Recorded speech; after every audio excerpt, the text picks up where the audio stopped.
Good morning student, कैसे हैं आप। उम्मीद करता हूँ आप सभी अच्छे होंगे।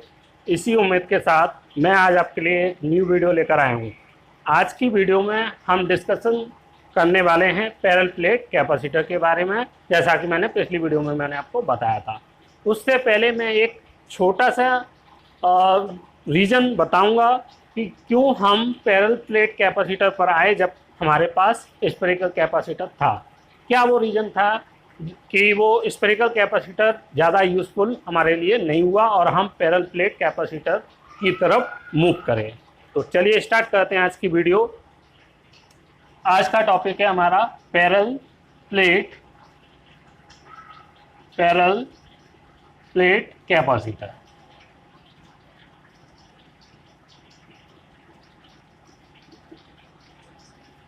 ओके, तो डिसएडवांटेज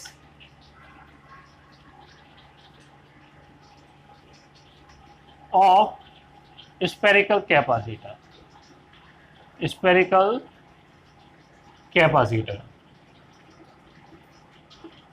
क्या वो डिसएडवांटेज थे या क्या वो रीजन, डिसएडवांटेज और आप रीजन लिख सकते हैं, क्या वो रीजन और डिसएडवांटेज थे जिसकी वजह से हमें पैरेलल प्लेट कैपेसिटर की तरफ मूव करना पड़ा। तो चलिए स्फेरिकल कैपेसिटर की तरफ सबसे पहला जो था लेस कैपेसिटेंस। ओके, पहला जो स्फेरिकल कैपेसिटर था उसके द्वारा जो हमारा कैपेसिटेंस जनरेट हो रहा था, मतलब हम ज़्यादा कैपेसिटेंस गेन नहीं कर पा रहे थे, कैपेसिटेंस की वैल्यू हमारी लो थी। ओके, लो कैपेसिटेंस हम इससे अचीव कर पा रहे थे, low capacitance achieve by spherical capacitor. कैसे, मैं यहाँ पे एक न्यूमेरिकल के थ्रू इसको बता दे रहा हूँ। Question R equal to 1 meter, capacitance की वैल्यू बतानी है फॉर स्फेरिकल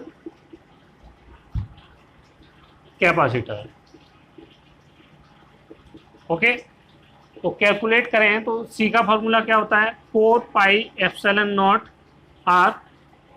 ये हमारा क्या था, पैरेलल वो स्फेरिकल कैपेसिटर के लिए कैपेसिटेंस का फॉर्मूला है। और 1/4 पाई एप्सिलॉन नॉट की वैल्यू हमें पता है 9 इंटू 10⁹ होती है। तो यहाँ से 4 पाई एप्सिलॉन नॉट की वैल्यू निकालें तो 1/9 इंटू 10⁹ ये आएगा 1.1 इंटू 10⁻⁻⁹। ये 4 पाई एप्सिलॉन नॉट की वैल्यू होगी और आर की वैल्यू हमें यहाँ पे गिवन है। हम यहाँ पे पुट करते हैं इसको, तो हमारा 1.1 इंटू 10⁻⁹ इज और ये 1, तो 1.1 इंटू 10⁻⁹ और ये हो गया फेरेड। तो इस न्यूमेरिकल की से मैं आपको ये बताना चाह रहा हूँ R is equal to 1 meter. अगर 1 मीटर लंबा हम कैपेसिटेंस लेंगे तो उससे जो कैपेसिटेंस मैक्सिमम जनरेट हो सकता है वो हमारा कितना होगा, इतना कैपेसिटेंस हम 1 मीटर के स्फेरिकल कैपेसिटर में स्टोर कर सकते हैं। इतना कैपेसिटेंस उसका रहेगा, कैपेसिटी उसकी इतनी रहेगी चार्ज को स्टोर करने की, जो कि आप देख रहे हैं 10⁻⁹। बहुत ज़्यादा, वेरी लेस कैपेसिटेंस, बहुत ज़्यादा लो कैपेसिटेंस प्रोवाइड कर रहा है। इस वजह से हम स्फेरिकल कैपेसिटर यूज नहीं करते, पहला रीज़न। अब सेकंड रीज़न आप इसको नोट डाउन कर लीजिए। चलिए, दूसरा रीज़न इसके पीछे था, जो इसके फील्ड जनरेट हो रही है बाउंडेड नहीं है ये। Second, potential energy are not bounded. By okay spherical capacitor से जो पोटेंशियल एनर्जी हमारे मिल रही है, हम उसमें जो एनर्जी स्टोर करा पा रहे हैं वो बाउंडेड नहीं है, अनबाउंडेड है। क्या है मतलब इसका? ये हमारा एक स्पेरिकल कैपेसिटर है और ये इसके ऊपर चार्ज है। चार्ज की वजह से क्या बनेगा? इलेक्ट्रिक फील्ड, और पॉजिटिव चार्ज की वजह से फील्ड हमेशा आउटवर्ड होती है। तो ये हमारा जो पोटेंशियल एनर्जी है कहाँ तक जाएगी? ये इन्फिनिटी तक, इन्फिनिटी तक हमारी ये एनर्जी जाती है।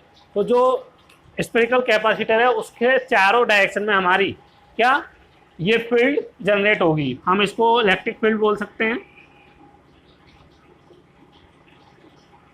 और अगर कोई अदर चार्ज आता है यहाँ पे माइनस क्यू या पॉजिटिव क्यू, तो होगा क्या?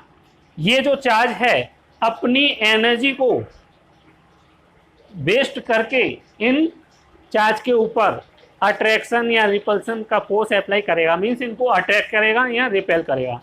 किसके थ्रू? जो एनर्जी उसमें स्टोर्ड है उस एनर्जी का यूज करके। क्यों? क्योंकि वो बाउंडेड नहीं है। तो बाउंडेड अगर होती तो ऐसा नहीं हो पाता और वो एनर्जी हमारे लिए यूजफुल होती। लेकिन अनबाउंडेड होने की वजह से ये एनर्जी हमारी वेस्ट हो जाएगी अगर कोई दूसरा चार्ज पार्टिकल इसके आस पास, इसके अराउंड आता है। ओके, तो ये वो दो रीजन हैं या वो दो डिसएडवांटेज हैं स्पेरिकल कैपेसिटर के। एक, बहुत कम कैपेसिटेंस हमें स्पेरिकल कैपेसिटर पे मिलता है, स्पेरिकल कैपेसिटर बहुत कम कैपेसिटेंस प्रोवाइड करता है। दूसरा, पोटेंशियल एनर्जी इसकी बाउंडेड नहीं है, जिसकी वजह से जो एनर्जी हमारी डिस्ट्रॉयड होती रहती है और उसका वेस्टेज काफ़ी हो सकता है।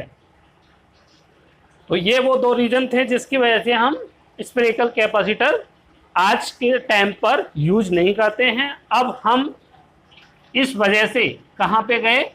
हमने एक न्यू डिवाइस, मतलब नए टाइप का कैपेसिटर इंट्रोड्यूस कराया, फाइंड किया हमने, और उसका नाम पड़ा plate capacitor. Parallel plate capacitor पे फिर हम आ गए। ओके, तो पैरेलल प्लेट कैपेसिटर के लिए कंडीशन क्या है? टू मेक कंडीशन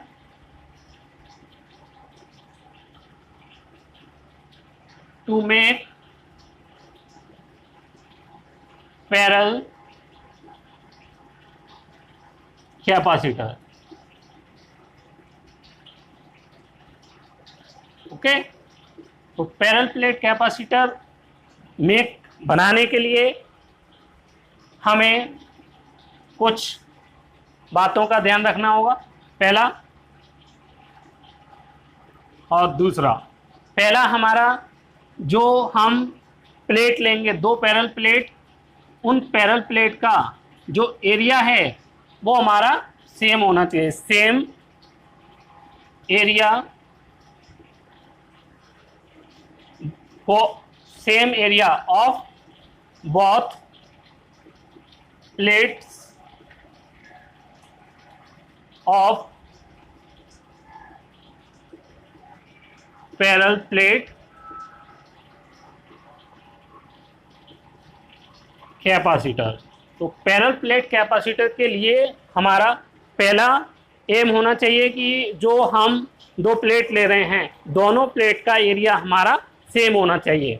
अब पैरेलल प्लेट में हमारा किसी भी शेप का हो सकता है। शेप पे ये डिपेंड नहीं है कि शेप हमारा चौकोर होना चाहिए या रेक्टेंगल होना चाहिए या फिर सर्कल, किसी भी फॉर्म में हो सकता है। बस हमें क्या करना है, जो भी दो प्लेट ले रहे हैं किसी भी शेप की, उसका दोनों का एरिया हमें सेम लेना है। ओके, दूसरा हमारा जो प्लेट्स हैं, प्लेट हमारा work as plate work as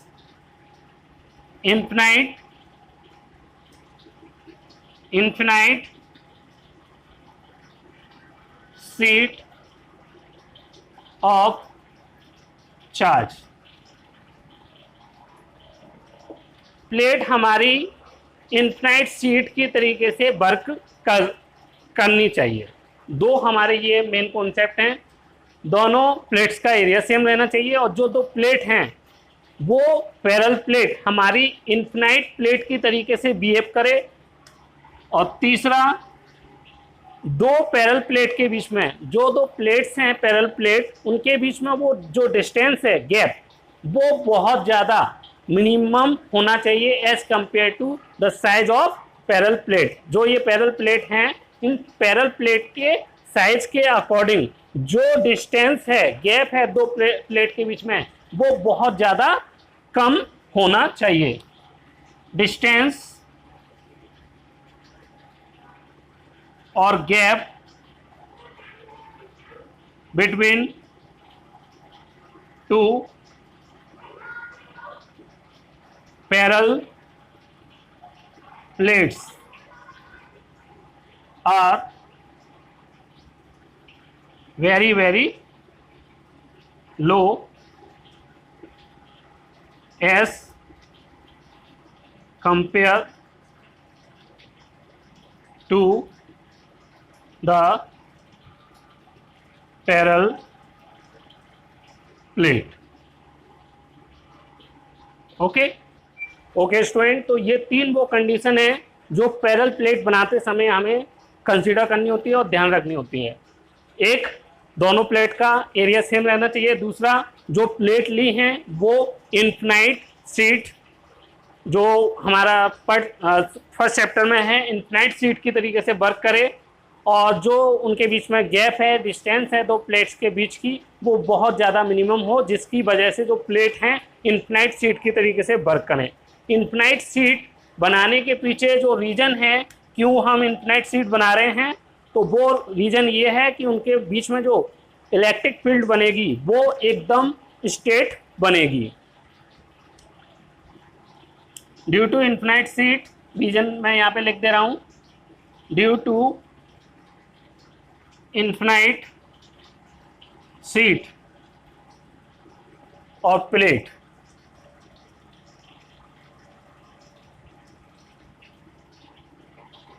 electric field are state in nature। Okay, तो इससे हमारा ये फायदा होगा कि जो इलेक्ट्रिक फील्ड जनरेट होगी वो नेचर में स्टेट होगी। क्लियर? तो आप इसको नोट डाउन कर लीजिए। चलिए स्टार्ट करते हैं। तो पैरेलल प्लेट बनाने के लिए हम क्या लेंगे? दो हमें शीट चाहिए, जो मैं यहाँ पे दिखा रहा हूँ बना के। एक पे हम पॉजिटिव क्यू चार्ज देंगे और एक पे हम नेगेटिव क्यू चार्ज देंगे। ओके, जिसकी वजह से ये पॉजिटिव यहाँ पे और इस पे नेगेटिव, एक प्लेट हमारी पॉजिटिव बनेगी, एक नेगेटिव। और ये कैसी होनी चाहिए? इनफाइनाइट शीट की तरीके से वर्क करे, इनफाइनाइट शीट। अब आपको पता है जो इलेक्ट्रिक फील्ड बनेगी वो पॉजिटिव से माइनस की तरफ बनती है। ये हमारी इलेक्ट्रिक फील्ड की डायरेक्शन हो जाएगी। ओके, ये आपको पता है, ये हो गया। अब C का फॉर्मूला क्या होगा कैपेसिटेंस का? C बराबर Q by delta B। Delta B इसलिए ले रहे हैं क्योंकि यहाँ दो प्लेट हैं और दो प्लेट के बीच में क्या होगा? Potential difference. तो वो पोटेंशियल डिफरेंस हम यहाँ पे ले रहे हैं। ये किसके अक्रॉस है? ये हमारा कैपेसिटर के अक्रॉस है। Charge on capacitor, potential across plates. Okay, ये हमारा कैपेसिटेंस का फॉर्मूला बन गया। यहाँ पे भी यही जो मैं पिछले वीडियो में भी बताया था, कैपेसिटेंस हमारा चार्ज और वोल्टेज पर डिपेंड नहीं करता है, वो डायमेंशन पर डिपेंड करता है। वो हम यहाँ पे भी क्या करेंगे? उसको ड्राइव करेंगे। कैसे, चलिए स्टार्ट करते हैं। आपको पता है इनफिनाइट शीट के लिए इलेक्ट्रिक फील्ड क्या होती है? Electric field due to infinite sheet of conductor क्या होती है? E बराबर सिग्मा अपॉन 2 एप्सिलॉन नॉट, ये होती है। Okay, where epsilon naught permittivity of air या मीडियम बोल सकते हैं, यहाँ एयर की बात हो रही है, और sigma charge density, charge density, ये चार्ज डेंसिटी है। ओके, अब ये आपको फॉर्मूला चैप्टर 1 से मिलेगा। ओके, अब हमें यहाँ पे क्या करना है, इनफिनाइट शीट एक ये और एक ये है। पॉजिटिव की वजह से जो हमारा इलेक्ट्रिक फील्ड की डायरेक्शन होगी पॉजिटिव से किधर होता है, अबे इसको मैं ओके स्टूडेंट, तो यहाँ पे पॉजिटिव चार्ज की वजह से इलेक्ट्रिक फील्ड की डायरेक्शन हमारी अवे फ्रॉम पॉजिटिव चार्ज, ये आपको पता है, और नेगेटिव चार्ज की वजह से इलेक्ट्रिक फील्ड की direction toward the charge, toward the negative charge. Means positive charge की वजह से जो इलेक्ट्रिक फील्ड की डायरेक्शन होती है वो अवे फ्रॉम पॉजिटिव चार्ज होती है। ये आपने देखा होगा, पॉजिटिव चार्ज अवे फ्रॉम और नेगेटिव चार्ज टूवर्ड द, ये होता है चार्ज की डायरेक्शन पॉजिटिव क्यू और ये नेगेटिव क्यू। क्लियर? ओके, तो अब हम इलेक्ट्रिक फील्ड की डायरेक्शन हमने बना रखी है। तो ड्यू टू E1 पहली की वजह से sigma upon 2 epsilon not first sheet की वजह से, और दूसरी शीट की वजह से sigma upon 2 epsilon not. Clear? अब हमें करना क्या है, डायरेक्शन दोनों की सेम है, तो टोटल इलेक्ट्रिक फील्ड हमारी कैसे मिलेगी, हमारी इक्वेशन 1 और ये इक्वेशन 2 हो गई। यहाँ पे मैं इसको रब कर रहा हूँ।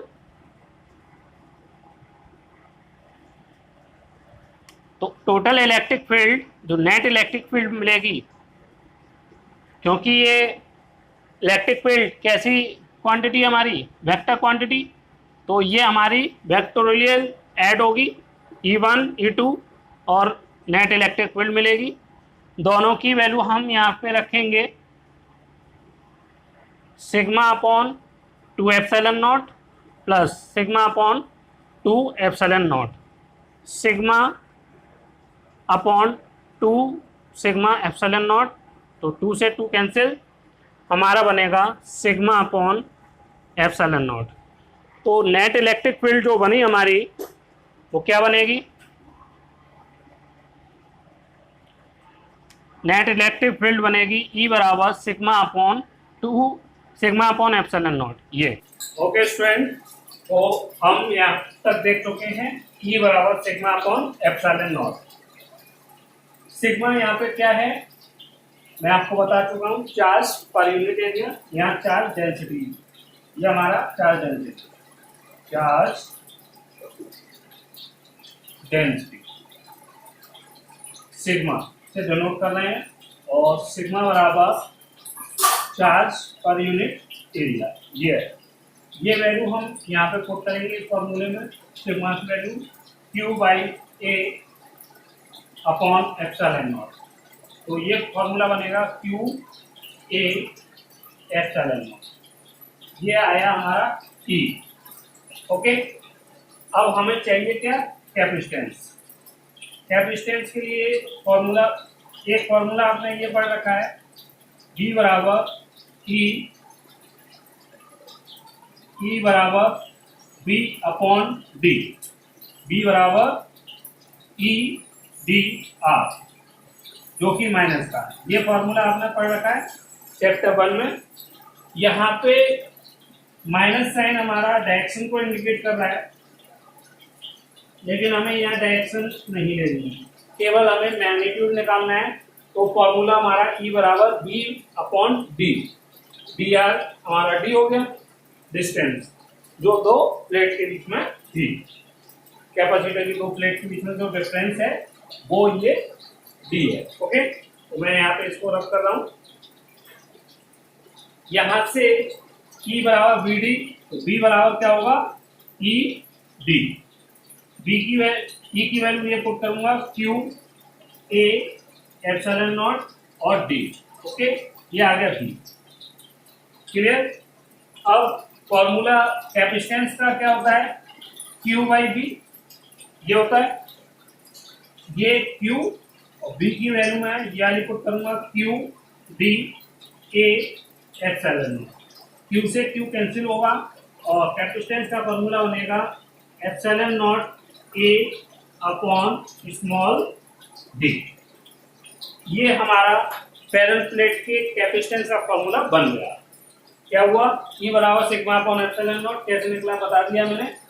यहाँ पे हम सिग्मा की value Q by A put करा है, Q by A epsilon naught, तो Q upon A epsilon naught. E का एक रिलेशन बी और डी के बीच में पोटेंशियल ग्रेडियंट बोलते हैं हम इसको।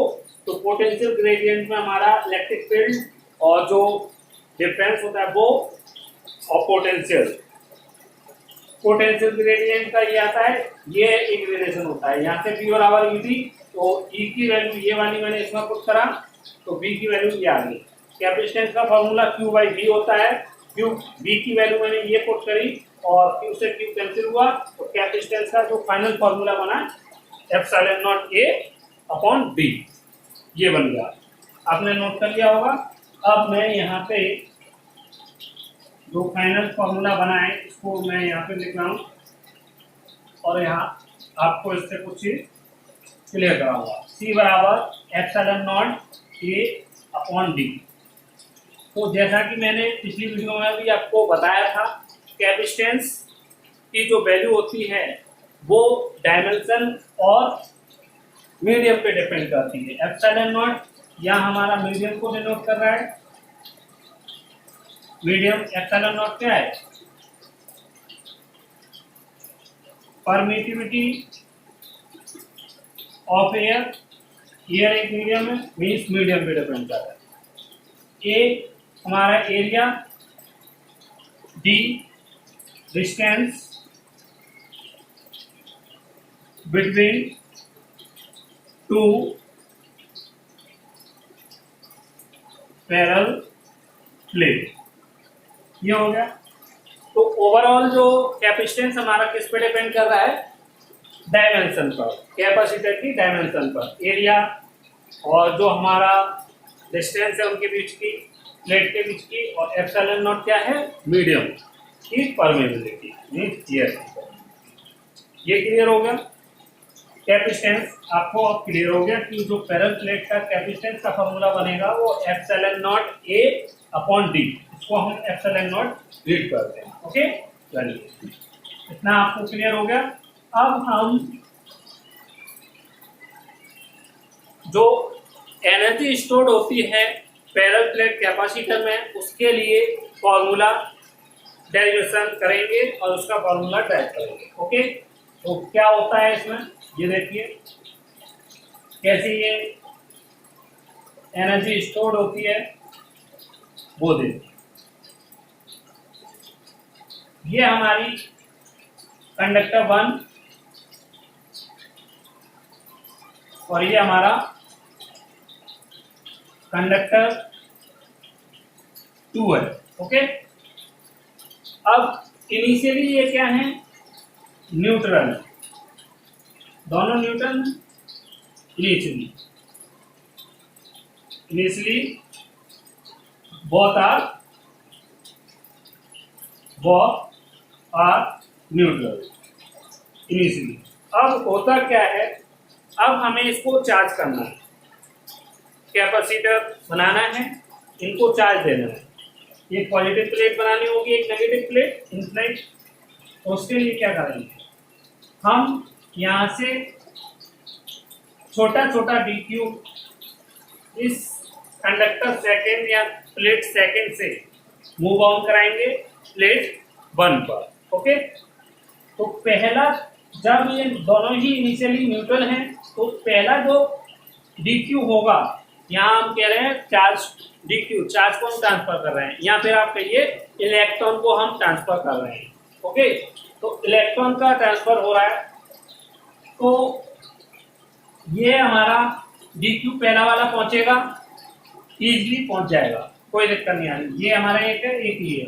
यहाँ से हमने dq, एक छोटा सा dq इसमें से लिया और इस पर ट्रांसफर कर दिया, कोई दिक्कत नहीं आई, इजीली हम इसमें ट्रांसफर कर दिया। और जो फोर्स लगाया वो बहुत ही लेस फोर्स हमने अप्लाई करके ये dq को इस वाली दूसरी प्लेट पर पहुंचा दिया। लेकिन जब हम अगला dq यहाँ पे लेके आएंगे, लेट्स सी ये पॉजिटिव नेचर का है, तो यहाँ पे पॉजिटिव चार्ज हमारा आ गया। जब हम अगला dq यहाँ पे ट्रांसफर करेंगे, क्योंकि यहाँ पे पहले से ऑलरेडी पॉजिटिव चार्ज यहाँ पे आ चुका है, और ये भी जो चार्ज हम इसको ट्रांसफर कर रहे हैं वो भी पॉजिटिव नेचर का है, तो उसकी वजह से होगा क्या, इनके बीच में रिपल्सन होगा। ये कहानी मैं पिछली वीडियो में भी बता चुका हूँ, रिपल्सन होगा।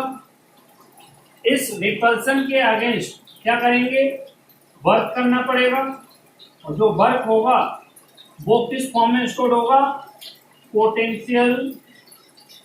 Potential energy of parallel plate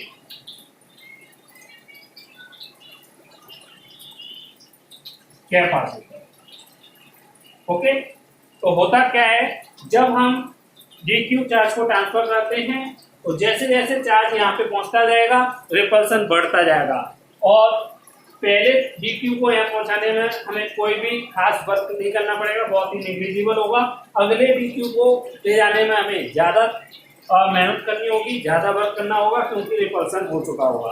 फिर अगला ले जाएंगे तो यहाँ पे और चार्ज स्टोर हो चुका होगा, जिसकी वजह से और ज्यादा रिपल्सन देखने को मिलेगा। फिर अगला आएगा, उसको और रिपल्सन देखने को मिलेगा, मीन्स हर बार रिपल्सन बढ़ेगा, उसकी वजह से ज्यादा वर्क करना पड़ेगा, क्योंकि इसके अगेंस्ट हमें फोर्स अप्लाई करना पड़ेगा, और डिस्प्लेसमेंट होगा तो वर्क होगा, और वर्क होगा तो वही वर्क हमारा पोटेंशियल एनर्जी के फॉर्म में स्टोर हो जाएगा। ओके, तो ये कहानी यहाँ पे चल रही है, आप इसको नोट कर लीजिए। चलिए, आपने नोट कर लिया होगा। तो ये कैसे हो रहा है ये क्लियर हो गया। अब हमें ये पॉजिटिव प्लेट बनेगी, इसको हमने प्लस क्यू चार्ज किया इस पे, और ये माइनस क्यू चार्ज। ओके, ये माइनस होगा क्या, अब ये क्लियर हो गया। मैं अब इनके बीच में क्या बनेगी, इलेक्ट्रिक फील्ड बनेगी। वो इलेक्ट्रिक फील्ड कैसी होगी हमारी, सॉरी वो तो हम डेरिवेशन कर चुके हैं, अब यहाँ पे तो हम एनर्जी स्टोर का फॉर्मूला ड्राइव कर रहे हैं। इसके लिए हम 3 टाइम कंसीडर करेंगे। एक t=0 इनिशियल टाइम 0 पर, ये क्या था, न्यूट्रल था, दोनों न्यूट्रल थे, कोई चार्ज नहीं था, तो चार्ज की वैल्यू क्या थी, 0। उस टाइम पर इसके अक्रॉस जो कैपेसिटर है उसकी प्लेट के अक्रॉस वोल्टेज कितना था, 0। इनिशियली वोल्टेज भी 0 रहा, और कैपेसिटेंस आपको मैंने बता रखा है, जब भी एक कैपेसिटर को मैन्युफैक्चर किया जाता है उसका कैपेसिटेंस इनिशियली जब भी हम मैन्युफैक्चर करते हैं तभी फिक्स हो जाता है। तो लेट्स सी, हम इसका कैपेसिटेंस C देके चल रहे हैं, तो इस टाइम पे इसका कैपेसिटेंस कितना होगा, C। कैपेसिटेंस कभी बदलता नहीं है एक बार बनने के बाद।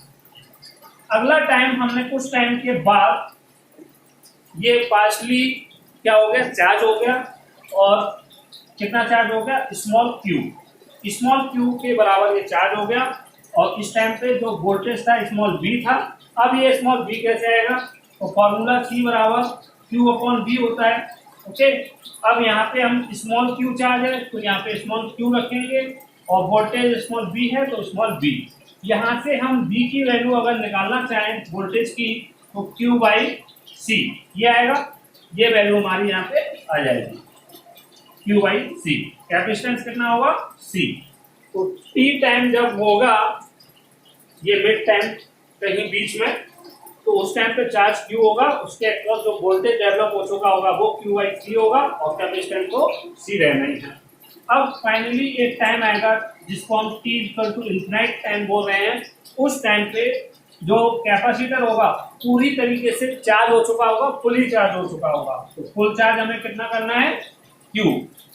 ओके, तो क्यू चार्ज हमने डेवलप करा दिया। इस टाइम पे इसका वोल्टेज कैपिटल बी होगा। अब बी कैसे निकलेगा, सेम इसी तरीके से टी बराबर क्यू बाई बी, यहां से बी बराबर क्यू बाई सी ये होगा।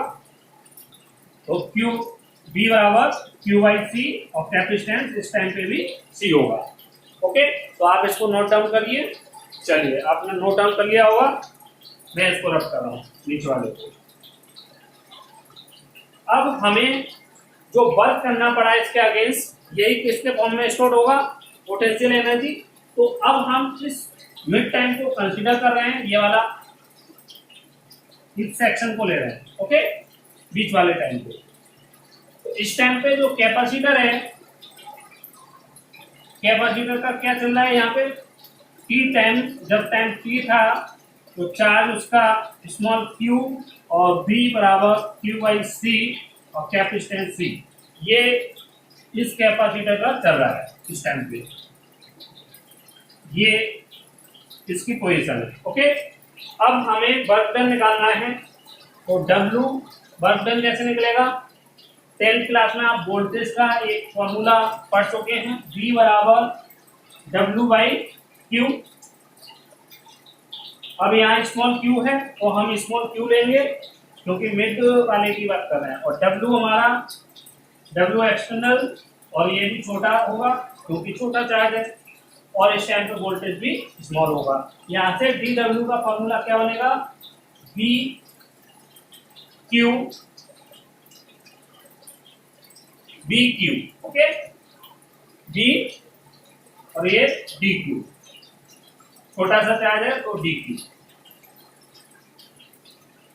डब्ल्यू एक्सटर्नल, अब जितने भी छोटे छोटे ये वर्क डन हो रहे हैं उसका हम क्या करेंगे इंटीग्रेशन, तो इसका दोनों का इंटीग्रेशन हो जाएगा हमारा।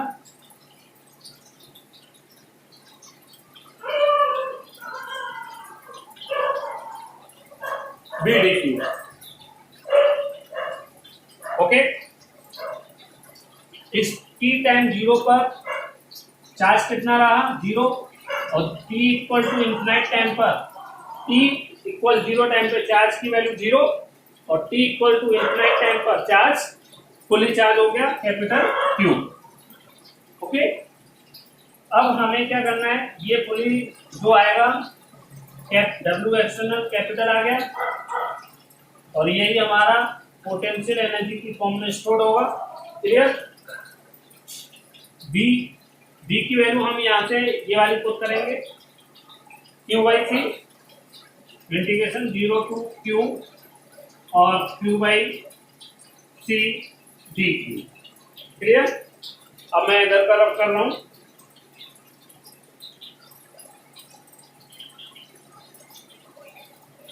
और इसको भी रब ही कर दें।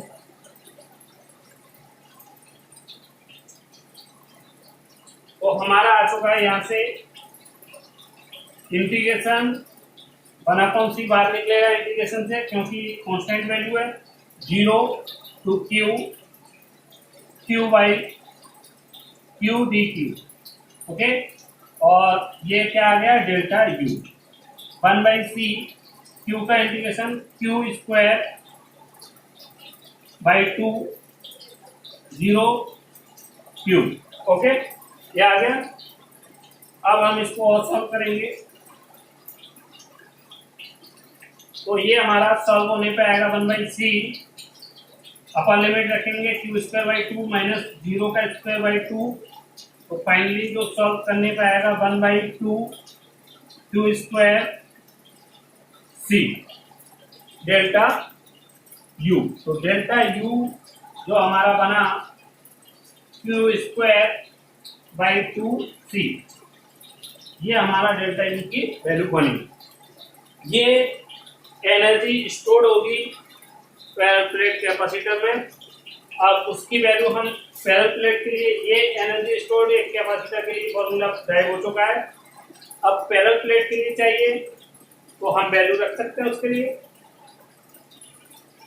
उसका फॉर्मूला क्या होना है पैरेलल प्लेट के लिए कैपेसिटेंस का, सीपी पैरेलल प्लेट का capacitance epsilon naught A upon D. ये वैल्यू हम सिंपली इसमें पुट कर दें, डेल्टा यू बराबर Q square 2 epsilon naught A by D. D हमारा ऊपर चला जाएगा, Q square D 2 epsilon naught ए। ये डेल्टा यू पैरेलल प्लेट के लिए हमारा पैरेलल प्लेट कैपेसिटर के लिए बन गया फॉर्मूला। ओके, और ये जनरल फॉर्मूला हो गया एनर्जी स्टोर जो हो गया हमारी parallel plate capacitor. Okay clear.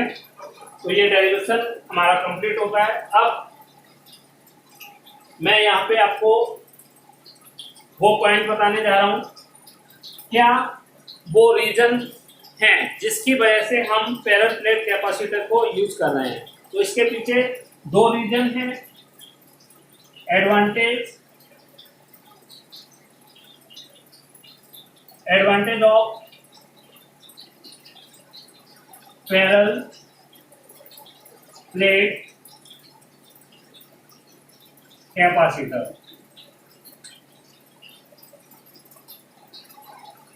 Okay, पहला जो हमारा इसमें एनर्जी बन रही है, एनर्जी बाउंडेड है, प्लस से हमारी निकलेगी और माइनस को जाएगी, ये हमारी एनर्जी बन रही है। First bounded energy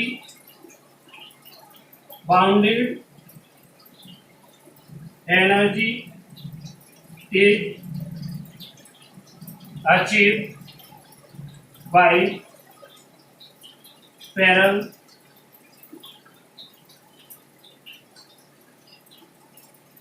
plate capacitor. Bounded का फायदा क्या होता है, ये जो वहाँ पे स्पेरिकल कैपेसिटर में हमारे साथ प्रॉब्लम आ रही थी कि जो हमारी एनर्जी वेस्ट हो जा रही थी किसी अदर चार्ज के इन्फ्लुएंस में, कोई चार्ज आ रहा है उसकी फील्ड में, तो वो उस अपनी एनर्जी का यूटिलाइज करके उसको अफेक्ट कर रहा है। ओके, तो जिसकी वजह से हमारी जो एनर्जी स्टोर हुई है उसमें से कुछ एनर्जी वेस्ट हो रही थी। अब बाउंडेड एनर्जी यहाँ पे प्लस से रिलीज हो रहा है। अब ये बाउंडेड एनर्जी किधर से किधर होगी, प्लस से माइनस की तरफ, ये हमारी बाउंडेड एनर्जी मिलेगी हमें। तो जिसकी वजह से जो एनर्जी का वेस्ट है बिल्कुल पूरी तरीके से नेग्लेक्ट हो जाएगा, पहला रीजन। दूसरा रीजन जो कैपेसिटेंस है पैरेलल प्लेट कैपेसिटर का, सेम वैल्यू के लिए अगर हम पैरेलल प्लेट के लिए कैपेसिटेंस निकालें और उतने ही साइज के स्पेरिकल कैपेसिटर का यूज करें तो हम देखेंगे पैरेलल प्लेट कैपेसिटर की वजह से हमें capacitance as compare to spherical capacitor ज़्यादा मिलता है। तो इसमें हमारा दूसरा रीजन ये है, कैपेसिटेंस काफ़ी ज़्यादा हमारा हाई मिलता है। ये वो दो रीजन हैं जिसकी वजह से हम पैरेलल प्लेट कैपेसिटर का यूज कर रहे हैं, एक बाउंडेड एनर्जी की वजह से और सेकंड कैपेसिटेंस हमें काफ़ी ज़्यादा हाई मिलता है, कॉम्पैक्ट साइज हो गया उसकी वजह से। जो हम 1 मीटर का, मैंने स्पेरिकल कैपेसिटर में एक न्यूमेरिकल कराया था और न्यूमेरिकल के थ्रू आपको मैंने कुछ चीज़ें बताई थी कि C is equal to, C की value R is equal to 1 metre के लिए कैपेसिटेंस हमारा कितना मिल रहा था, 1.1 इंटू 10 की पावर माइनस 9। ये किसके लिए था, spherical capacitor, spherical capacitor. Okay, तो इतनी ज़्यादा रेडियस, 1 मीटर रेडियस का हम कैपेसिटेंस ले रहे हैं 1 मीटर का, तब जाके हमें मामूली सा कैपेसिटेंस मिल रहा है जो कि एक बहुत ही खराब डिवाइस है। तो उस वजह से हम वहाँ से रिफ्लेक्ट करें और कहाँ पे पहुँचे, पैरेलल प्लेट कैपेसिटर के। उसका फायदा यही था, कैपेसिटेंस हमारा बढ़ गया क्योंकि एनर्जी कैसी हो गई, बाउंड हो गई। तो ये थी मेरी आज की वीडियो, जो मैंने पैरेलल प्लेट पर आपको बताया पैरेलल प्लेट कैपेसिटर क्या होता है, उसके कैपेसिटेंस का फार्मूला टाइप कराया, और जो एनर्जी स्टोर होती है पैरेलल प्लेट कैपेसिटर में उसके लिए फार्मूला टाइप किया। आने वाली वीडियो में मैं आपको इससे रिलेटेड न्यूमेरिकल या नेक्स्ट कोई टॉपिक पढ़ाऊंगा। तब तक के लिए थैंक यू वेरी मच। अगर वीडियो अच्छी लगी हो तो वीडियो को लाइक करें, शेयर करें, कमेंट करें।